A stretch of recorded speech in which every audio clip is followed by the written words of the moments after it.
திருமணமே செய்யாமல் தன்னுடைய வாழ்நாள் முழுவதையுமே இந்த நாட்டிற்காக அர்ப்பணித்த நவீன இந்தியாவின் தந்தை என்று அழைக்கப்படும் பாரத பிரதமர் திரு நரேந்திர மோடி அவர்கள் பேச இருந்த மதுரையின் புனிதமான மாநாட்டில் வளர்த்த மகளையே திருமணம் செய்து கொண்ட பெரியார் என்ற ஈனப்பிறவியின் புகைப்படத்தை வைப்பதற்கு எந்த ஒரு அவசியமே இல்லை அந்த மாநாட்டிற்கு.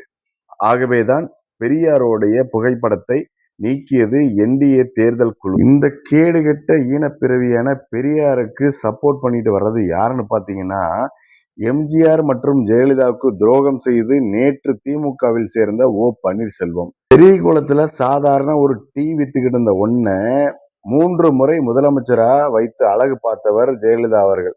உயர் பதவியில வச்சு அழகு பார்த்த ஜெயலலிதா அம்மாவோட போட்டோவை தூக்கி கீழே போட்டுட்டு, கட்சி ஆரம்பித்த எம்ஜிஆரோட போட்டோவையும் தூக்கி கீழே போட்டுட்டு, ஸ்டாலினோட படத்தை தூக்கி பாக்கெட்டுக்குள்ள வச்சுட்டு, இன்னைக்கு பெரியார் படத்தை நீக்கினதை பத்தி நீ பேசலாமா? பேசுறதுக்கு உனக்கு என்ன தகுதி இருக்கு? உனக்கு என்ன அருகதை இருக்கு அப்படின்னு நான் கேட்கல.